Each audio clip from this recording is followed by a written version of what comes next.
आज उस India gate पर जहां ब्रिटिश साम्राज्य का स्थापित करने वाले जॉर्ज पंजम की मूर्ति थी, आज उस इंडिया गेट पर 28 फीट ग्रेनाइट की सुभाष चंद्र बोस की मूर्ति लगी।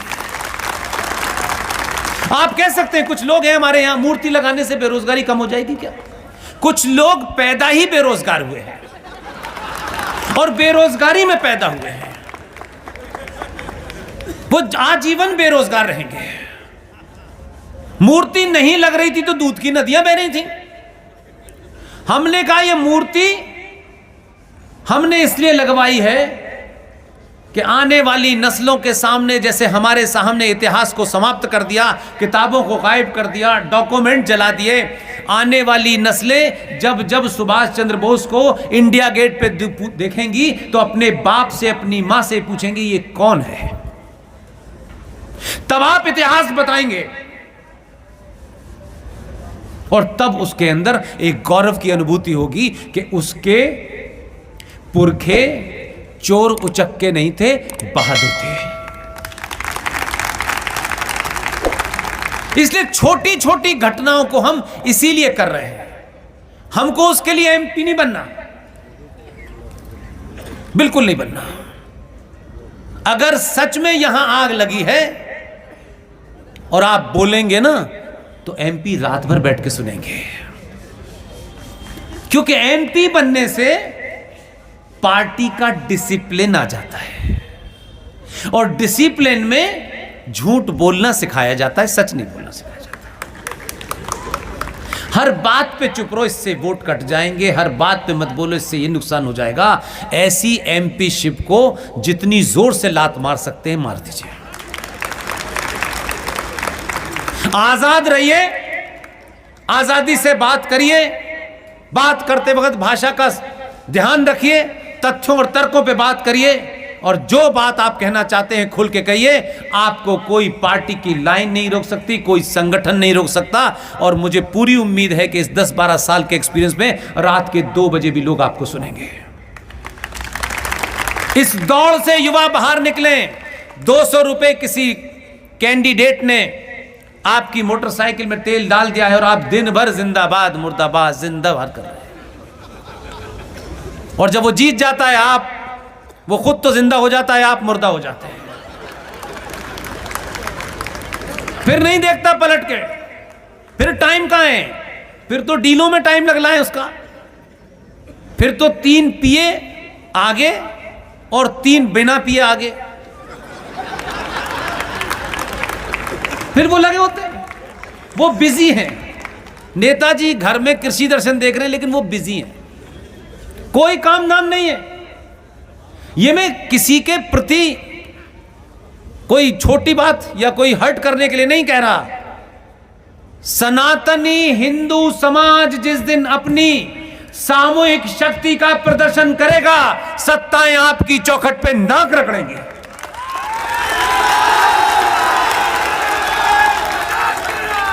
आप अपनी शक्ति को पहचानिए।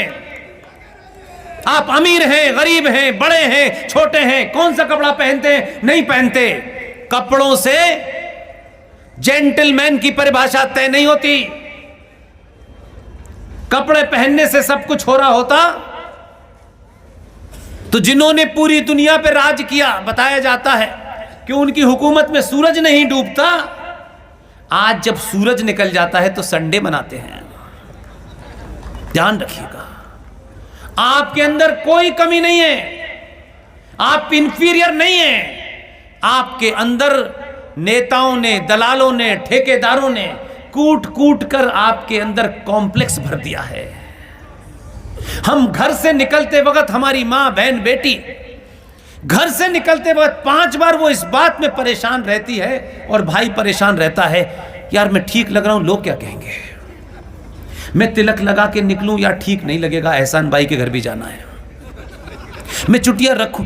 मैं कहता हूं आपको जो करना है करिए, आप अपनी शर्तों पे जिंदा रखिए। आपको जिससे संबंध रखने हैं, आपकी चुटिया को भी उसको मानना पड़ेगा, आपके तिलक को भी उसे मानना पड़ेगा। जो समाज दूसरों के लिए जीना शुरू कर देता है, वो खुद जिंदा नहीं रहता। आप यहां से गरीब हो गए हैं, आपको किसने बहका दिया है?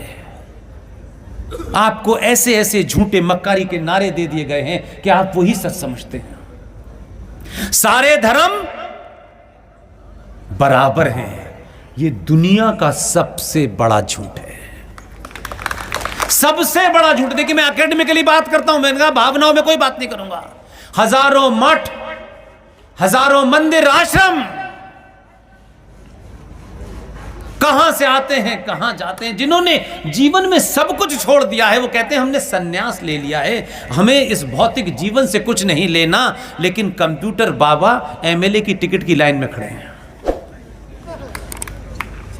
कोई गोल्डन बाबा है, कहते हैं हमने सन्यास ले लिया है, लेकिन टिकट की लाइन में खड़े हैं। जिसको जो काम करना था वो उसने नहीं किया। इसलिए आज जरूरत इस बात की है, आपकी जाति क्या है यह आपका निजी मामला है। जैसे मकान नंबर अलग अलग रखना पड़ता है, वैसे ही आपके नाम के आगे किसी के यादव लगा है, किसी के ठाकुर साहब लगा है, किसी पे मिश्रा लगा है, किसी पे शर्मा लगा है। किसी ने यह बात नहीं बताई जिनको बताना चाहिए था, लेकिन वो 4 करोड़ रुपए लेकर के कथा बांचेंगे और कथा में मर्यादा पुरुषोत्तम राम की भावुक कहानी और मां सीता के आंसू और रामचंद्र जी के पैर से निकलने वाले छाले का तो वर्णन ऐसे करते हैं जैसे ये वहीं बैठे थे।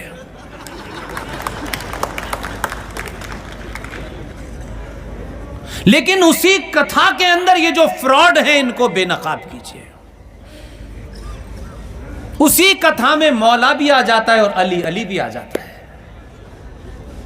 हमारी माएं बहनें राम की कथा सुनने गई हैं, अली के बारे में क्या सुनने जाती हैं? अली को तो वो लोग जो आज आपको डरा रहे हैं, जो आज आपको धमकाते हैं, क्योंकि आपने इतने अपने अंदर विकार पैदा कर लिए हैं, इतना लालच भर लिया है।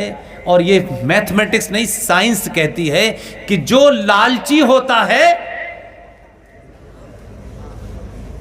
वो कायर भी हो जाता है। और कायर लोग अपने शत्रु का सामना नहीं करते, समझौता करते हैं।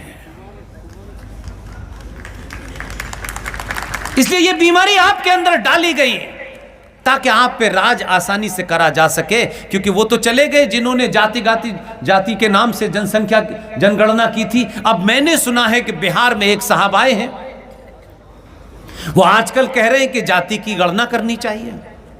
बिल्कुल करनी चाहिए, मैं इसके खिलाफ नहीं हूं, लेकिन भारत के हर नागरिक के जो बिहार में रहते हैं उसकी जाति की जनगणना होनी चाहिए। और इस जनगणना में यह भी होना चाहिए कौन अंसारी है, कौन शेख है, कौन सैयद है, कौन पठान है, कौन अहले हदीस है, कौन देवबंदी है, कौन बरेलवी है। उनके 72 फिरकों की भी जनगणना होनी चाहिए। मुख्यमंत्री से कहिए ये कराएंगे। जनगणना सिर्फ हिंदुओं की क्यों होनी चाहिए? जाति की जनगणना करनी है तो फिर हर एक की कराइए ना। पूछिए कि जॉर्ज साहब बताइए तो कि जो आपका नाम जॉर्ज है, अपने दादा का नाम तो बताइए।